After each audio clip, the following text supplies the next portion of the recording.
Hi, all. I'm Cullen Haynes, and welcome to Law Live. My next guest has had almost 20 years in law, and I had the very good pleasure of catching up with him in person after being connected for many years on LinkedIn. Could you please make very welcome the one, the only, Mr. John Farren from Farren McRae Workplace Lawyers. John, how are you, sir? Good afternoon, Cullen. How are you? I'm doing well up here in very warm and very humid Brisbane at the moment. Oh, my goodness. I bet. Is it 4 seasons in one day, or is it just humid No, all the time at the moment? it's just humid all the time until it stops being humid at some point. Absolutely. Well, it was certainly great seeing you at the QLS symposium a few weeks ago, and it was an all-person event. And it's good to see those things like come back together in I don't want to say emerge, but in a post-COVID world, as it were. Yeah, it was really good. And apart from yourself, I got to meet a couple of other people there also that I've known on through LinkedIn for a time, but from other states. Yes. And get Okay, to meet in real life too. So that was a lot of fun. I remember meeting Ben Devison in particular, stuck in my mind. I got to meet him after. Ben's a legend. He is, yeah, absolutely. Yeah, it was good. He's got a very similar haircut to me. It's the Tin Tin haircut, you know? Yeah, right. No comment. No comment, no comment. But what's been happening in your world? What's the latest on your side there, John? Oh, look, it's mostly been a good couple of years of really strong growth in our firm, and also diversifying in the work that we're doing. So last year we added to the offerings of the firm a new brand, which is Farren McRae Workplace Training, and we also launched that with our inaugural course, which is an advanced workplace investigations course called Getting Beyond He Said, She Said. So that was very exciting as an extension of the work that we do through the firm, and has been very exciting in terms of its uptake and the graduates, the value that's been added to the graduates of the program. So that's great. We also added another employee last year, which was our principal consultant, Sarah, who works on the consulting side of the firm with my wife, Alison McRae, who heads that side of the firm. So that was great. So she's here as a principal consultant, mostly doing complex workplace investigations. And we're looking at adding another lawyer to the legal side of the firm, working with me and our special counsel, Kelly Cooper. So if there's anybody out there at that senior associate or special counsel level, experienced employment lawyer, who'd like to come work with us, then we'd love to hear from you as well. So I'm glad Do you I got that have to plug live in Brissy, or can you can do it virtually there, John? It is a virtual position because our firm is a fully virtual law firm. We do have a national practice, but at the moment we're trying to keep our employees at least in Southeast Queensland, just for the moment, for a couple of different reasons. But yeah, that's our preference. Of course. All right, and we'll get into more of that. But obviously, the firm's expanding, which is fantastic news. But I wanted to talk about from the very beginning. You had a very successful practice at the bar, and you left that to co-found your law firm with your wife. What made you make that decision, and any regrets from doing that? Probably not. Well, I can answer the second question first. Absolutely no regrets. It's worked out really well, probably better than we even hoped. But yes, look, I was originally a government lawyer. I was in-house counsel at the State Treasury Department up here after having spent 6 or 7 years building the employee relations area for the department while I did my law degree. And then as soon as I graduate, I was taken across as a senior lawyer into the in-house counsel area. Yes. And then after doing that for a few years, I went out on my own, but I didn't go straight to the bar. I started a consulting business doing workplace investigations and mediation and that sort of work, as essentially a way of de-risking my move to the bar for my family, because sometimes it can be a bit of a slow start when you start off at the bar. Absolutely. And what ended up happening was the consulting business took off like a rocket. I had plenty of work. I was making plenty of money. And I thought, well, okay, I might put off going to the bar for a while. But after a few more years of that, I decided, no, that was my long-term goal. That's what I wanted to do. So I started practice at the bar, but I continued the consulting work separately.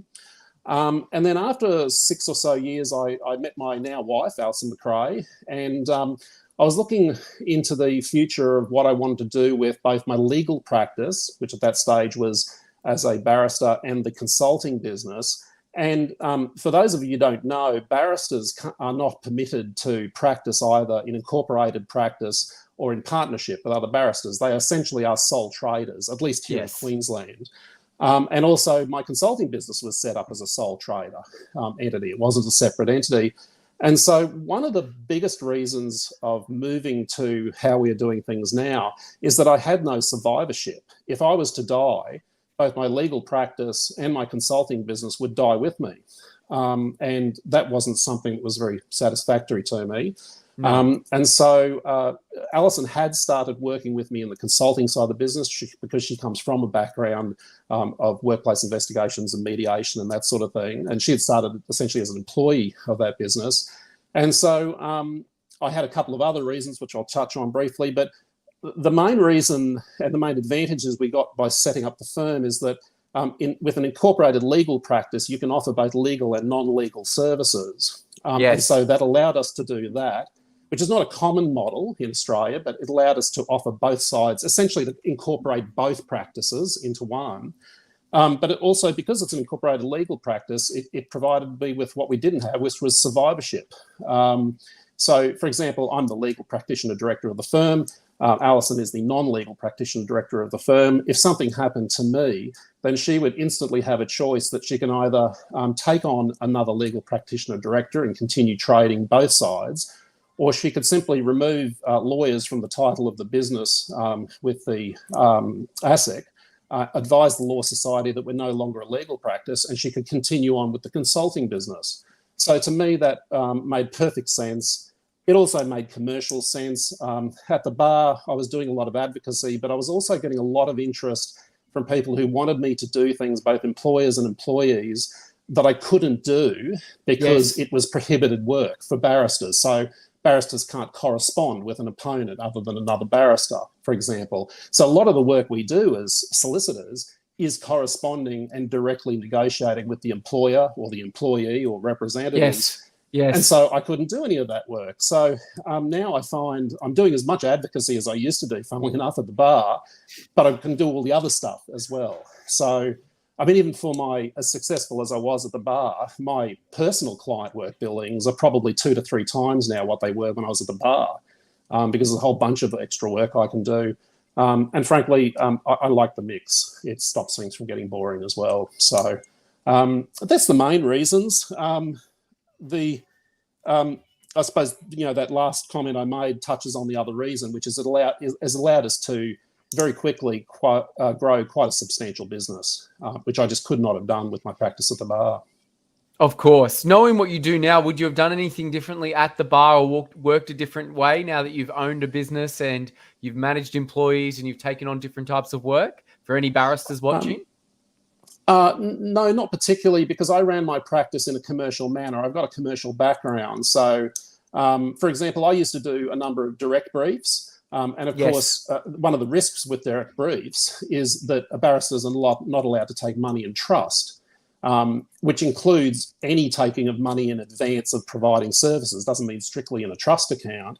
And so I had to run those files as any other commercial business does, which is you make sure you're careful with the clients you pick, that they're going to be reliable payers, and bill quickly, bill frequently, and have short trading terms, which is exactly the same way that we run our law firm, because our law firm also is not run with a trust account. We run it on a commercial basis, and we have very, very few bad debts. In fact, 1 in 4 years where a client has partially not paid a bill. I was already operating my barrister's practice pretty commercially. I put all my tax aside, which tends to be a bit of a problem for some barristers.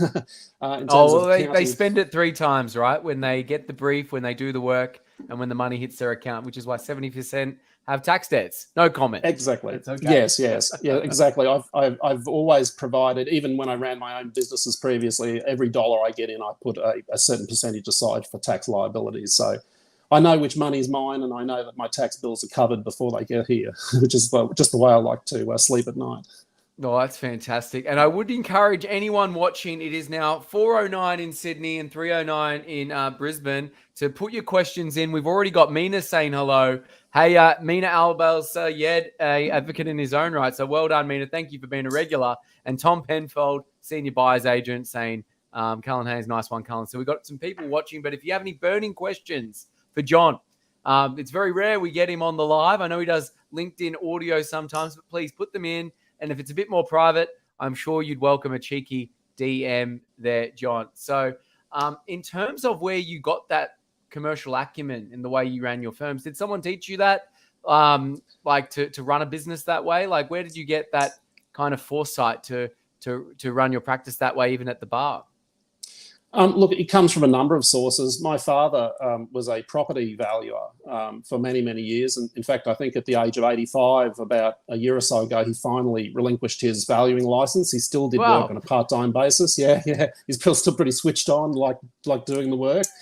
But from the time I was about 12 or 13, that's when he first started his own private practice. So I was around my parents who were running their own business. My mum worked with him in that practice, doing all his, those days, typing of all of his reports and the administrative work. So I watched and I listened.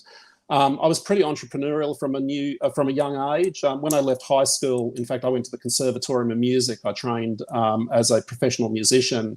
And even at the age of, that would have been starting around 18, 19, I started my first business, which was an entertainment production company, where I was both an agent for other artists, but also producing entertainment packages for large corporate, functions and that sort of thing. So that was a really fantastic experience. And then when I left the profession, of course, I left the profession with a half-finished music degree. So what does one do with a half-finished music degree? But he goes into selling real estate, because that was also my family's background. So, and that was back in the early 90s when we had the recession we had to have. And so selling real estate in those days was hard yakka. They weren't the sort of order takers that a lot of real estate agents have been in the last sort of 15 or 20 years of boom times. So I learnt some amazing skills, particularly in the areas of negotiation, from my first principal, probably to this day, the best negotiator I've ever met. And then after that, went through a couple of other sort of sales jobs before I decided I couldn't do this for the rest of my life. And I went back to university and did my IR and HR degree as my first undergraduate degree and got serious about it. And then when I moved in Treasury across to the in-house counsel the in-house counsel area, I was very fortunate, even though I was a graduate, because of my background with the department and the confidence the Director General had in me through the employee relations work, they moved me across that level because I was a reasonably senior public servant by that stage. And so I got to be moved across at a senior lawyer's position. And then at that point, one of the special counsels was moved offline because that was when the Labor government started selling off public assets in Queensland. And so he was on all these projects as Treasury's commercial lawyer on all these large infrastructure projects. And because I was about the only lawyer in there with any commercial background, I got all his projects. So essentially as a first-year graduate lawyer, I was, for example, one of the lead negotiators on the Arakoon bauxite mine project, negotiating with effectively the Chinese government, a Chinese government-owned corporation, with my co-investigator being a senior partner from one of the big 5 law firms. So there was a lot of experience like that in the few years I was in that area.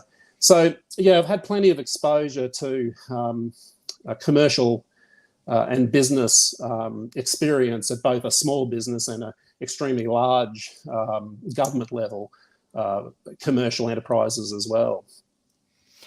No, some cogent insights there, John. And I'd love to know, maybe this is a bit clickbaity, but what's your number one negotiation tip that you've learned from any mentors or colleagues or yourself that you employ day to day?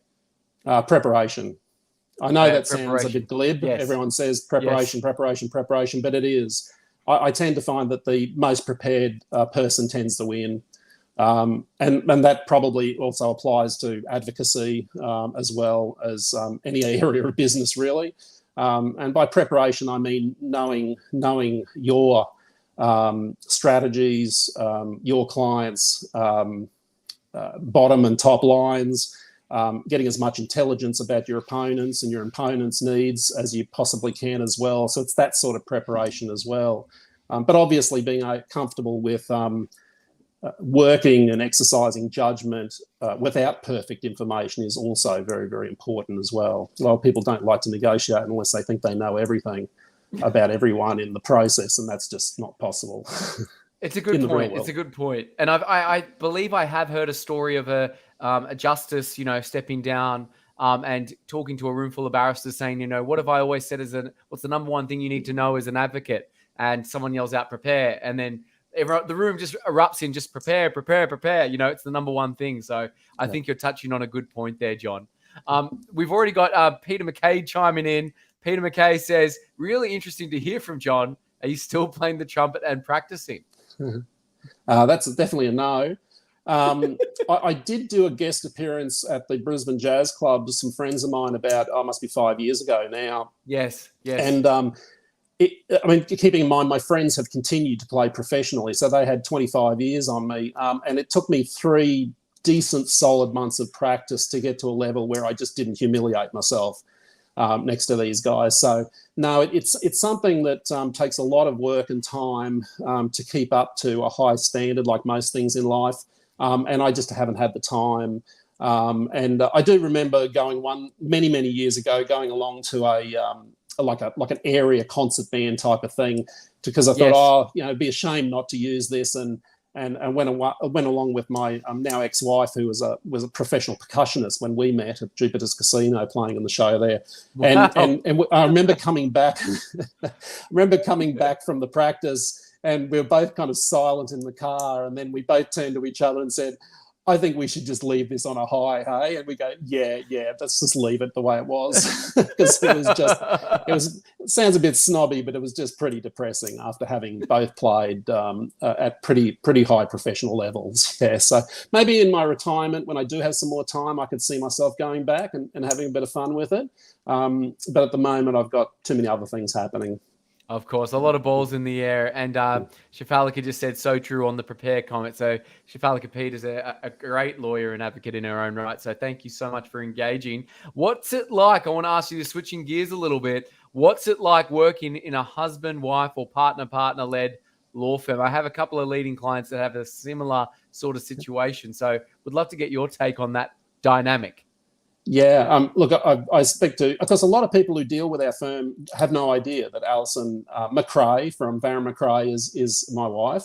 But when they do find out, it's usually like sort of gasps of horror as they think about their own marriage and contemplate working full time with their partners. Look, I've found it to be wonderful, and I hope Alison would say the same thing. I'm sure. One thing I normally say that really makes the difference, and also, but I don't want to be glib at the same time, is that it does help that we like each other.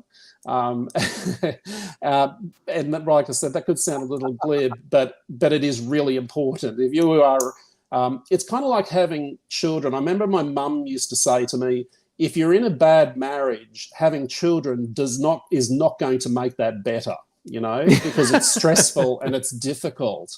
And if you have a bad relationship and you add stress and difficulty into it, that is not going to resolve the problems. And it's the same with working together. If you don't have a good, solid, respectful relationship, it's not going to work. But I'm happy to say that Alison and I do.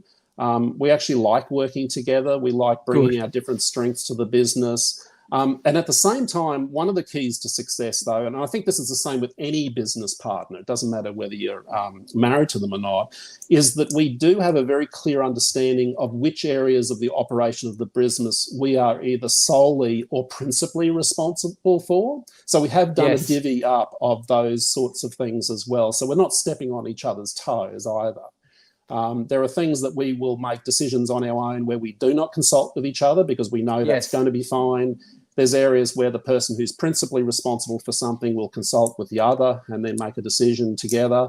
And then there are areas of the business where we will absolutely just work together on coming to a position as before we proceed with some particular aspect of running the business. Yeah. It's very much a stay in your own lane model, and you can win big and step up, but you're not stepping on each other's toes or there's no communication overhead. It sounds like you got a good divvy up there.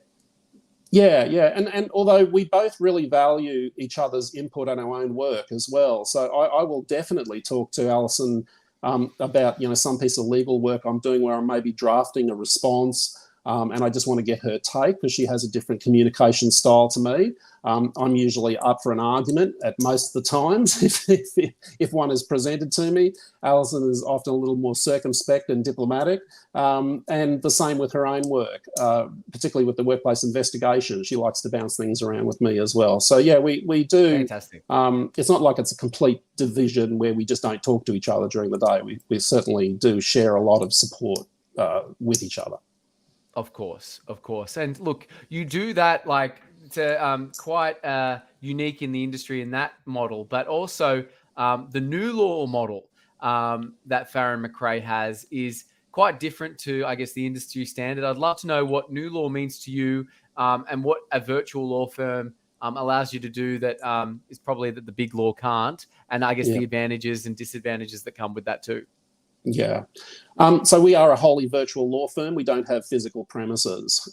We operate out of Brisbane in southeast Queensland. Our two employees, our current employees, both live within the sort of greater Brisbane area as well, and they operate from their own home offices, which are properly set up so they're professional and safe and that sort of thing.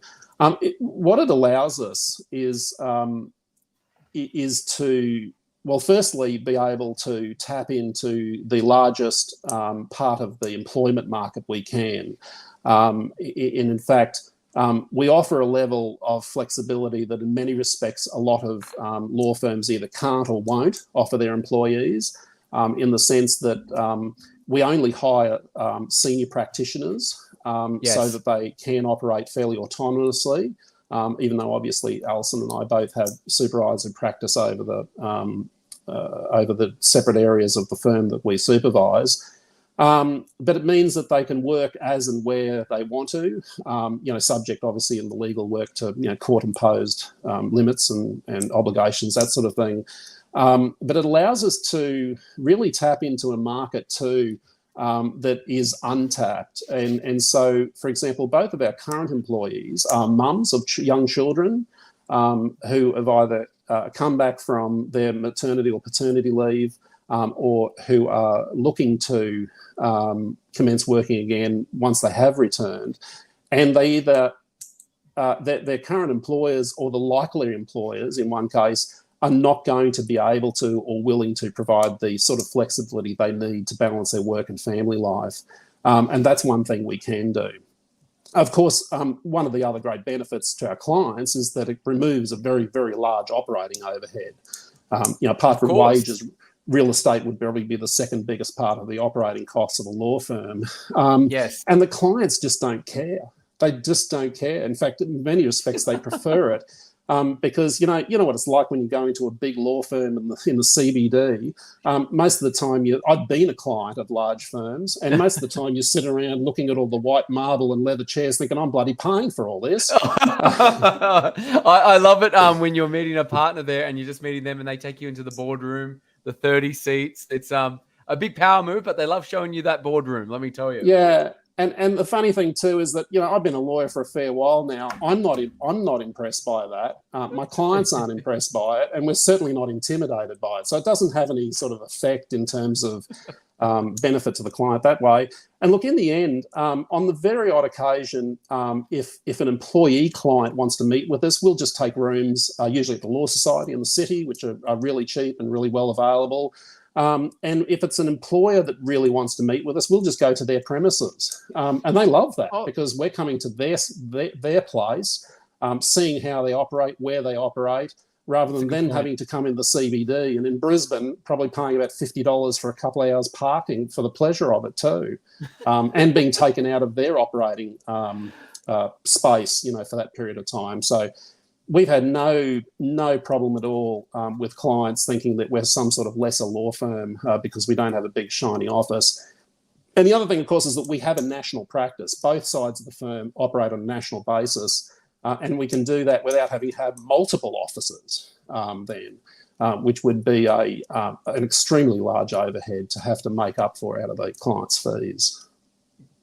I think that's quite novel, and the fact that you're able to go to the clients' offices themselves and be so nimble. Would you say that there's a book in my shelf, and I know you read it as well, Ian Whitworth, Undisruptible, and he talks about. Yeah. I'll talk about the PG version of this adage: elephants like to hang out, shall we say, with other Yes. elephants, as in big law likes to do business with other big firms, and other big firms like to do business with big companies. You seem to get a lot of big law work and top tier work that previously would go elsewhere. How are you managing to do that, would you say? One word is LinkedIn.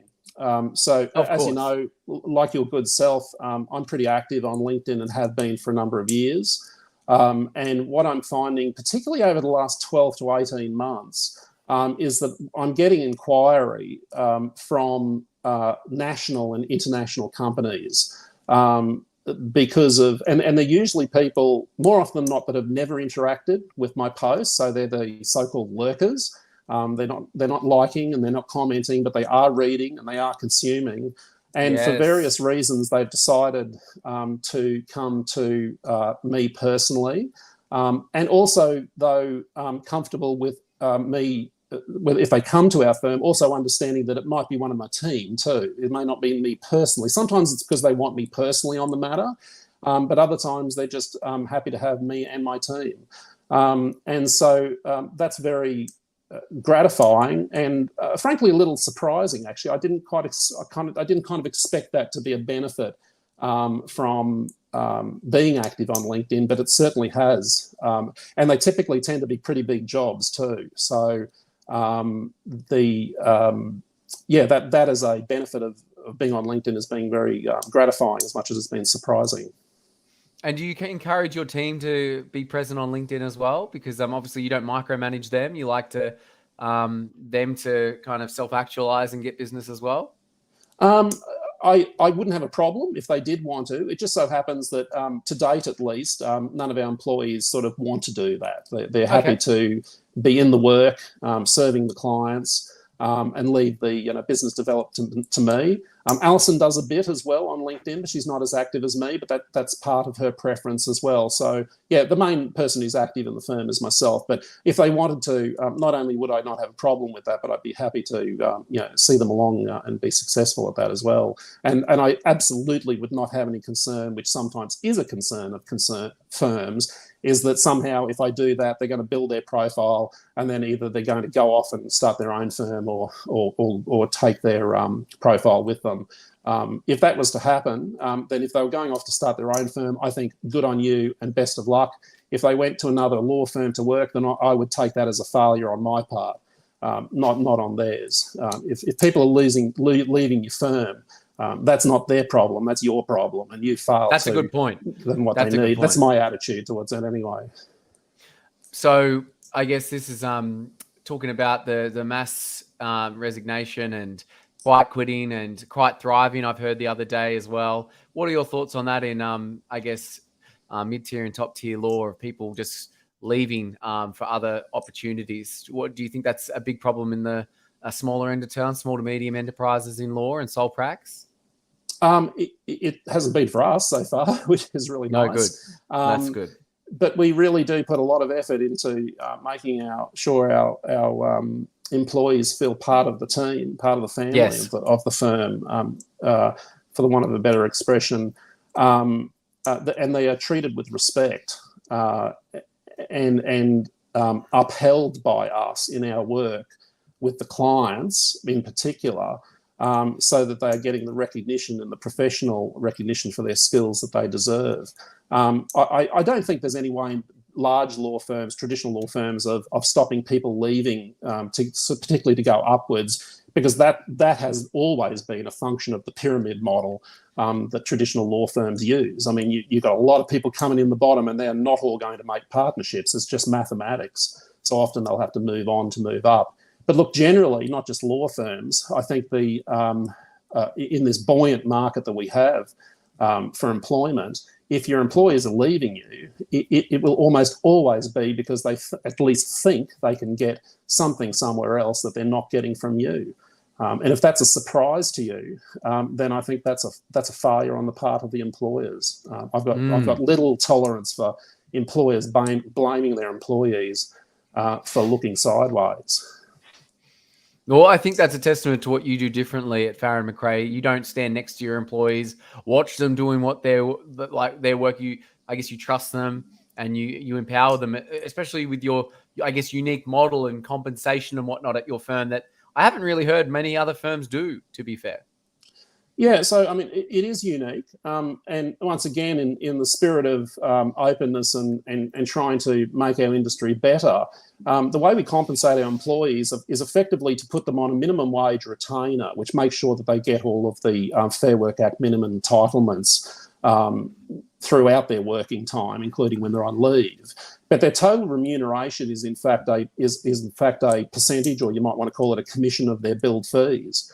I won't say the particular percentage point, but it's a damn sight higher than the 1/3, 1/3, 1/3 model that traditional law firms ascribe to their billing rates. So it's significantly greater than that. And what it means is that hour for hour, our employees are getting paid more than anywhere else, but they also know they're going to get paid that. So the traditional model is that you put lawyers on a salary, you work out the billable hours they've got to bill to make sure that they're covering their wages and delivering profits to the partnership. So you flog them for those hours, but then you go on and flog them some more, because every hour they bill above their cost base is pure profit for the partnership. And then at the end of the year, you may or may not throw the chickens some corn with some bonuses, which on their face might seem like a reasonable amount of money, but in fact have no proper relationship with the value those lawyers have delivered to the partnership. I just don't think that is a model I'm prepared to run a business on the basis of that. And because I want to see my employees remunerated directly in relationship to the financial contribution they make to the firm. And so, so essentially what we do is we pay them a retainer, and then on the first pay of each month, they will get their commission effectively, and the retainer from the previous month will just be netted off that. So the total remuneration, including superannuation, is the agreed percentage of their billable hours. And so, and in fact, when we started that, our contracts included that it was a percentage of the hours that were billed and receipted. And within about 2 months, I realised that, because this was a novel scheme, I realised that was just a complete pain in the neck for me, because administering what had been billed and what had been receipted and all this was just a nightmare. And because of the very low level, almost non-existent level of bad debts we have as a firm, we decided that we would just pay the commission on billed work, even if it hadn't yet been receipted. And that just becomes then a cash flow issue for us to manage as the owners of the firm. But because you've got those things that you do, you get your paid because of the things that you put in place. It's very low. Yeah. Of course. Yeah. In our entire firm, we recently had to write off $1,500. Wow, incredible. And had I listened to the little voice in my head that said you shouldn't take this client on because of the particular industry they work in, and my own experience in that industry, because there's problems with trustworthiness, we wouldn't have taken on the case at all. But we did. The person behaved in a way in the end that was probably to be expected from a member of their particular industry. And they also knew that the amount was so small that I wasn't likely to sue them, because it would be uncommercial amount. So I got some of the fees out of them. We had to write off about $1,500. So in the scheme of our firm's turnover, that is very, very close to zero bad debts. But it also shows to our employees that we've got confidence that the work they're billing is valuable work that our clients are going to happily pay for. It shows a degree of confidence in our employees too, that we're not always thinking like a lot of law firms are, as, gee, out of that bill, how much are we going to have to write off when the client complains about the bill? We don't have those conversations with clients. I guess because you're delivering that value, and when you when value is missing, that's when price becomes an issue, and that doesn't happen at your firm. And it got me thinking when you were talking about the pay structures. I think a barrister told me this story. It's a very tongue-in-cheek joke where the partner takes their team out to their house to say thank you for a great year. And, one of the associates says, "Oh, is that a Picasso on the wall?" And the partner says, "Oh, why, yes. And if you work even harder, I can buy another one." I just thought that was quite good. I've always thought there's a bit of an issue with that. Like, I mean, we had a lovely Christmas dinner with our employees and partners, and we took them to a really nice restaurant and that. And I thought, look, on one view, it's showing, to your employees, if you take them to your home, showing off your wealth might cause them to think that maybe they're not getting quite paid enough and too much is going to the partners. But when your employees know, it's completely transparent what proportion effectively of the firm's earnings are going into their own pocket, then there's no issue with that, because we're doing well, they're doing well, and they're doing it's well. It's a win-win. It's a win-win, and they're doing as well as we are in proportion. So it's just it's a no-brainer for me, but I know it's quite a novel approach to the to in our industry. No, absolutely. Law firms and any other firms, take note. This is a great tidbit, and definitely learn a lot from Farren McRae. I'd love to, second to last question for the official stream there, John. If you could describe your life using only film titles, how would you describe your life so far? Complete transparency to the audience. Cullen did mention this likely question to me, and it was a bit of a hard one, because I like movies, but I'm not much of a movie nerd in terms of remembering their titles and their storylines. But look, I think the one I could come up with, and it might sound a bit corny, is the movie The Pursuit of Happiness, because I think it was a movie in which the main characters faced adversity and obstacles, but persisted in the face of those obstacles, and ultimately, pursued their dreams. So I'd like to think that would be an analogous movie title for my life, because it certainly hasn't been smooth sailing at all times, like most people's lives. No, and it's that movie, The Pursuit of Happiness, is such a beautiful sentiment, and you go through such heartache, and I guess you really, when you experience the troughs of life, you can really appreciate the high notes as well. I think it's a really good one. And we're getting a little bit stoic in this next question. When all is said and done, John, how would you like to be remembered? This is a pretty easy one for me. I'd like to be remembered as somebody who gave more than they took. I think that's what you're doing every day, and I think that's a good epitaph as well. Gave more than you took. Yes, hopefully I won't be using it anytime soon. No, you're going to be outlast a lot of us there, John. And it seems like you really love what you do, and having met you in person, it's so fantastic to see the joy that you bring to the practice, and well done on what you've achieved and what you're going to achieve. And thank you so much for joining us. That means a lot coming from you, Cullen. Oh, thank you, sir. And where can people find you? Where are you hanging out most days? Certainly on LinkedIn. I post most days, if not every day, on LinkedIn in various ways and styles and topics. Certainly you can find us on our website at farrenmcrae.com.au. But LinkedIn is my main social media for professional purposes. Absolutely. We love LinkedIn. And look, Shifalika says exactly that's what she does. She uses LinkedIn. She's virtual as well, so it makes so much sense. Lawrence Hugo, Credit Mediation, says, great answer, John, and it was an interesting chat. A great way to end the stream, and we'll bring you back for some bonus questions. Thanks so much for your time there, John. No worries. Thank you, Cullen. Thanks for having me. Pleasure.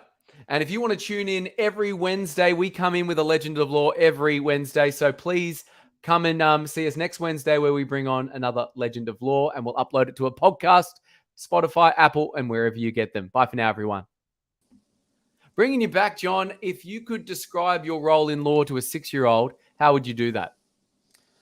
That's also really hard.